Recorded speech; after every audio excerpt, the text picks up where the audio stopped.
ದಕ್ಷಿಣ ಕನ್ನಡ ಜಿಲ್ಲೆಯಲ್ಲೂ ಕೂಡ ಮಳೆಯ ಪ್ರಮಾಣ ಜಾಸ್ತಿ ಆಗ್ತಾ ಇದೆ. ಇದರ ಪರಿಣಾಮ ನೇತ್ರಾವತಿ ನದಿ ಉಕ್ಕಿ ಹರಿತಾ ಇದೆ. ಹಾಗಾದ್ರೆ ಅಲ್ಲಿನ ಚಿತ್ರಣ ಹೇಗಿದೆ ಅನ್ನೋದ್ರ ಬಗ್ಗೆ ಒಂದು ಪ್ರತ್ಯಕ್ಷ ವರದಿ ಇದೆ, ನೋಡ್ಕೊಂಡು ಬರೋಣ ಬನ್ನಿ.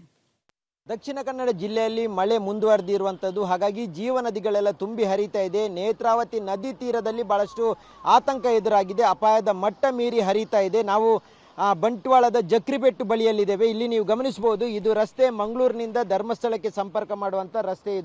ಇದೇ ರಸ್ತೆಯಲ್ಲಿ ಧರ್ಮಸ್ಥಳಕ್ಕೆ ಹೋಗಬೇಕಾಗುತ್ತೆ. ಆದರೆ ಆ ರಸ್ತೆಯ ಸಮೀಪದಲ್ಲಿರುವಂಥ ನೇತ್ರಾವತಿ ನದಿಯ ನೀರಿನ ಮಟ್ಟವನ್ನು ನೀವು ಗಮನಿಸಬಹುದು. ಯಾವ ರೀತಿಯಾಗಿ ನೀರಿನ ಮಟ್ಟ ಇದೆ ಅನ್ನುವಂಥದ್ದನ್ನು, ಬಹಳಷ್ಟು ವೇಗವಾಗಿ ನೀರು ಹರಿತಾ ಇದೆ.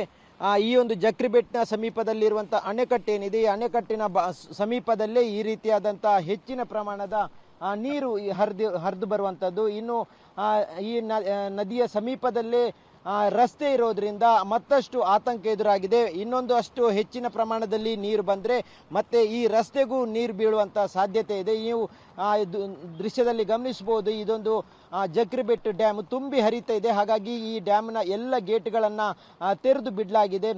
ರಭಸವಾಗಿ ನೀರು ಹರಿದು ಬರ್ತಾ ಇರುವಂಥದ್ದು. ಒಂದು ಜಿಲ್ಲೆಯಲ್ಲಿ ಮಳೆ ಆಗ್ತಾ ಇರುವಂಥ ಹಿನ್ನೆಲೆ, ಅದರ ಜೊತೆಗೆ ಜಿಲ್ಲೆಯ ಮೇಲ್ಭಾಗದಲ್ಲೂ ಪಶ್ಚಿಮ ಘಟ್ಟದಲ್ಲೂ ನಿರಂತರ ಮಳೆ ಆಗ್ತಾ ಇರುವಂಥ ಹಿನ್ನೆಲೆಯಲ್ಲಿ ಇಷ್ಟೊಂದು ದೊಡ್ಡ ಪ್ರಮಾಣದಲ್ಲಿ ನೀರು ಹರಿದು ಬರ್ತಾ ಇದೆ. ಹೀಗಾಗಿ ಡ್ಯಾಮನ್ನು ಗಮನಿಸುವುದಿದ್ರೆ, ಡ್ಯಾಮಿನ ಸಮೀಪದಲ್ಲಿರುವಂಥ ಎಲ್ಲ ತಗ್ಗು ಪ್ರದೇಶಗಳಿಗೆ ಈಗಾಗಲೇ ನೀರು ನುಗ್ಗಿದೆ. ಜೊತೆಗೆ ಡ್ಯಾಮಿನ ಸಮೀಪದಲ್ಲೇ ಇರುವಂಥ ಈ ಭಾಗದಲ್ಲಿರುವಂಥ ನೀರು ಸಂಗ್ರಹಣ ಮಾಡುವಂಥ ಪಂಪಿಂಗ್ ಮಾಡುವಂಥ ಘಟಕ ಏನಿದೆ, ಈ ಘಟಕಕ್ಕೂ ಅಡಿಭಾಗಕ್ಕೆ ಸಂಪೂರ್ಣವಾಗಿ ನೀರು ನುಗ್ಗಿದೆ. ಇದು ಈ ಬಾರಿಯ ಮಳೆಗಾಲಕ್ಕೆ ಇಷ್ಟೊಂದು ದೊಡ್ಡ ಪ್ರಮಾಣದ ನೀರು ಇದೇ ಮೊದಲು ಬಂದಿರುವಂಥದ್ದು.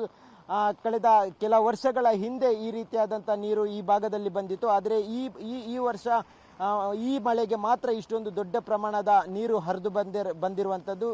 ಪಶ್ಚಿಮ ಘಟ್ಟದಲ್ಲೂ ಭಾಳಷ್ಟು ಹೆಚ್ಚಿನ ಮಳೆ ಆಗ್ತಾ ಇದೆ. ಹಾಗಾಗಿ ಆ ಭಾಗದಿಂದಲೂ ಬರುವಂಥ ನೀರು ಸಮುದ್ರ ಸೇರಲು ಇದೇ ನೇತ್ರಾವತಿ ನದಿಯ ಮೂಲಕ ಬರುವಂಥದ್ದು. ಹಾಗಾಗಿ ನೀರಿನ ಮಟ್ಟ ಹೆಚ್ಚಾಗಿದೆ, ಅಪಾಯದ ಮಟ್ಟ ಮೀರಿ ಹರಿತಾ ಇದೆ. ಈ ಭಾಗದಲ್ಲಿ ಬಂಟ್ವಾಳ ಭಾಗದಲ್ಲಿ 8.5 ಮೀಟರ್ನಷ್ಟು ಅಪಾಯದ ಮಟ್ಟ ಇರುವಂಥದ್ದು. ಅದನ್ನು ಮೀರಿ ಈಗ ಹೆಚ್ಚಿನ ಪ್ರಮಾಣದಲ್ಲಿ ನೀರು ಹರಿದು ಬರ್ತಾ ಇದೆ. ಹೀಗಾಗಿ ಈ ಜೀವನದಿಯ ತಟದಲ್ಲಿರುವಂಥ ಎಲ್ಲರೂ ಎಚ್ಚರಿಕೆಯಿಂದ ಇರಬೇಕು ಅನ್ನುವಂಥ ಸೂಚನೆಯನ್ನು ಜಿಲ್ಲಾಡಳಿತ ಕೊಟ್ಟಿದೆ. ಮತ್ತಷ್ಟು ಮಳೆ ಆಗುವಂಥ ಮುನ್ಸೂಚನೆಯನ್ನು ಹವಾಮಾನ ಇಲಾಖೆ ಕೊಟ್ಟಿರುವಂಥ ಹಿನ್ನೆಲೆಯಲ್ಲಿ ನದಿ ತೀರದ ಜನರು ಎಚ್ಚರಿಕೆಯಿಂದ ಇರಬೇಕು ಅನ್ನುವಂಥ ಒಂದು ಸೂಚನೆಯನ್ನು ಜಿಲ್ಲಾಡಳಿತ ಕೊಟ್ಟಿದೆ. ಕ್ಯಾಮ್ರಾಮನ್ ನಿಶಾಂತ್ ಜೊತೆ ಸುಖಪಾಲ್ ಪೊಳಲಿ, ಪಬ್ಲಿಕ್ ಟಿವಿ, ಮಂಗಳೂರು.